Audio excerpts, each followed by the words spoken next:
Chapitre 5. Pas si amical que cela, finalement. « Ne vous inquiétez pas, dit mademoiselle Pandémonium au directeur. Nous avons mis un peu de désordre, mais... » Un peu de désordre! La voix de M. Schrapnel vibrait de colère mal contenue et frôlait le suraigu. « Avez-vous vu les couloirs? Ce sont des tonnes de pâtes qui ont envahi cette école. Il y en a partout! Absolument partout! » Tout en hurlant, il essayait de décoller du bureau ses mains, dont chaque doigt entraînait un long filament de pâte. « Il s'agit d'un gâteau de l'amitié, précisa mademoiselle Pandémonium. Je voulais vous dire que nous avions mis un peu de désordre, mais que c'était à nous d'y remédier. Ne vous en faites pas, monsieur Schrapnel.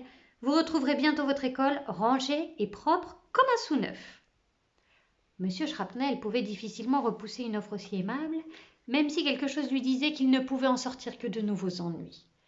Mais il se sentait affreusement las, et plus que jamais incapable d'affronter une discussion avec cette créature qu'il comparait désormais à un cauchemar vivant. Sans compter qu'il lui fallait avant toute chose parvenir à s'extirper de la masse collante. Mademoiselle Pandémonium reprit lentement et prudemment le chemin de sa classe en se frayant un passage dans le gâteau de l'amitié. Chacun de ses pas était suivi d'un horrible « chloup ». Les élèves l'attendaient, serrés les uns contre les autres et l'air plutôt effrayés par la réussite de leur entreprise. Il n'était guère difficile de deviner les pensées qui se bousculaient à cet instant dans l'esprit du directeur. « Eh bien, dit mademoiselle Pandémonium, j'ai l'impression que notre gâteau de l'amitié s'est montré un peu trop amical. C'est entièrement de ma faute, et j'ai tout expliqué à M. Schrapnel. Vous ne devez pas vous inquiéter. »« Est-ce qu'on va vous mettre en prison, mademoiselle ?» demanda Luc d'une voix étranglée par l'émotion. Dans son esprit, apparemment, toute personne qui dérangeait le directeur devenait passible d'emprisonnement. « Bon, bien sûr que non. On ne met pas les gens en prison pour de semblables peccadilles. Quoi qu'il en soit, nous avons fait des dégâts, et c'est à nous maintenant de les réparer. »« Mais il faudra des semaines de travail !» s'exclama Aurore. « Nous n'en verrons jamais la fin. »« Ne vous en faites pas. Nous aurons simplement besoin d'une bonne quantité d'eau chaude et de poudre à récurer, et aussi de seaux de chiffon de serpillère et de l'aspirateur de l'école. En avant pour l'opération nettoyage !» Les enfants s'étaient dressés comme à la parade, attendant les ordres.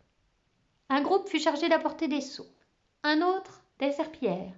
Quelques élèves partirent à la recherche de l'aspirateur qu'ils ramenèrent au camp de base. C'était une mission dangereuse. Partout où ils se rendaient, il leur fallait affronter la masse de pâte à gâteau qui continuait à gonfler et à se répandre à travers les bâtiments jusque dans les moindres recoins. Puis le dur labeur commença. Les élèves firent la chaîne pour apporter des seaux d'eau fumante qu'ils jetaient contre la marée montante de pâte à gâteau. Ils déversèrent par-dessus des sacs de poudre à récurer qui se transforma aussitôt en une belle écume blanche. Une épaisse couche de bulles commença à se former. La mousse, de plus en plus volumineuse, envahit l'école en un temps record. Cheryl et Caroline, dans un grand cri, disparurent sous la mousse, puis elles réapparurent, toutes luisantes et recouvertes de bulles, dont les reflets semblaient autant de minuscules arcs-en-ciel, et, avec un nouveau cri d'allégresse, elles esquissèrent quelques pas de danse, aussitôt imités par leurs camarades. Elles se trémoussaient de plus belle, quand soudain apparut la tête de M. Schrapnel. Un court instant, le directeur eut la certitude que des êtres venus d'une autre galaxie avaient débarqué dans son école. Il s'en fallut peu qu'il se prenne ses jambes à son cou. Puis il reconnut, toute couronnée de mousse, la face réjouie de Martin. « Oh, monsieur le directeur !» fit Martin d'une voix tremblante, un chapelet de bulles multicolores s'échappant de ses lèvres à chaque mot. « Nous voulions seulement nettoyer un peu. » « Et c'est à mademoiselle Pandémonium, je présume que nous devons cette brillante idée. Je me débarrasserai de cette femme, je vous le dis, avant qu'il ne soit trop tard. » Ses yeux, réduits à deux étroites fentes, lançaient des éclairs meurtriers. « Alors, c'est elle, n'est-ce pas? Parle !» Martin se taisait, le regard rivé sur ses pieds. Non pas qu'il les vît, étant donné l'épaisse couche de mousse qui les recouvrait, mais il s'obstinait à fixer leur emplacement présumé. M. Schrapnel grinça des dents, tourna les talons avec un grand chlouf et se précipita à la recherche de mademoiselle Pandémonium. Les enfants recommencèrent à respirer, puis ils échangèrent des regards inquiets. « Pauvre mademoiselle Pandémonium, qu'est-ce qu'elle va prendre ?» murmura Teresa. Peter approuva d'un hochement de tête. « Si elle s'en va, commença-t-il, mais il ne put aller plus loin. Les autres comprenaient ce qu'il voulait dire, mais furent incapables de traduire par des mots l'angoisse qui leur serrait le cœur. « Allons, s'écria Anthony, on va au moins nettoyer tout ça pour elle. » Et s'emparant d'un seau et une serpillière, il se mit au travail. Les autres l'imitèrent aussitôt. Leur effort collectif se révéla efficace et, centimètre par centimètre, ils commencèrent à gagner du terrain sur le gâteau monstrueux et la mousse. Pendant ce temps, le directeur pataugeait rageusement à la recherche de mademoiselle Pandémonium, décidé, s'il le fallait, à la remettre de force dans sa maudite ambulance. Une sorte de bourdonnement électrique attira son attention. Il s'approcha de l'endroit d'où venait ce bruit et se trouva devant une gigantesque masse de mousse, une espèce de nuage solide qui s'élevait pratiquement à hauteur de plafond. Il y plongea, tête baissée, et quand il en ressortit, suffocant, à demi aveuglé par les bulles, mademoiselle Pandémonium était devant lui, brandissant l'aspirateur avec lequel elle essayait d'absorber des morceaux du gâteau de l'amitié. « Mademoiselle Pandémonium !» glapit-il. « Que se passe-t-il ?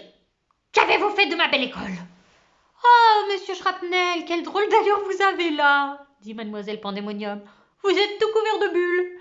Mais ne vous inquiétez pas, je vais vous nettoyer. Nous pouvons les chasser avec cet instrument. Ne bougez pas, vous allez voir. » Ce disant, elle tourna le bouton de l'aspirateur sur soufflerie. La machine mugit, siffla, octa, tout sauta et, brusquement, se mit à cracher d'énormes fragments de gâteau de l'amitié qui allèrent à travers les bulles s'écraser sur la poitrine du directeur. Monsieur Shrapnel, titubant, partit à reculons jusqu'au mur contre lequel il tenta en vain de se retenir avant de glisser lentement sur le sol. Mademoiselle Pandémonium arrêta l'aspirateur. « Oh, mon Dieu, je pensais pas qu'il restait du gâteau là-dedans, monsieur Shrapnel, je suis vraiment désolée. » Puis elle saisit un chiffon et entreprit d'essuyer le directeur. « Vous voyez, ça s'enlève. Votre veste en gardera peut-être quelques traces, mais ce sera plus original, n'est-ce pas? Vous savez, monsieur Shrapnel, je crois bien que nous sommes en passe de remporter cette bataille. » « Bataille » gémit le directeur. C'est bien d'une bataille qu'il s'agissait. Il n'avait pas cessé de lutter contre cette Pandémonium depuis la seconde où elle avait pénétré dans son école. « Mais oui, notre bataille contre le gâteau. Tenez, vous voilà tout propre à nouveau, » dit mademoiselle Pandémonium en lui administrant un ultime coup de torchon sur le nez et en l'aidant à se mettre debout. « Et maintenant, allons voir comment nos élèves se sont débrouillés de leur côté. Vous venez ?» Monsieur Shrapnel recula. « Non, merci bien, je veux seulement rentrer chez moi et dormir un peu. » Mais Gertrude Pandémonium ne l'entendait pas de cette oreille. L'ayant saisi par le bras d'une main ferme, elle entraînait déjà le directeur le long du corridor.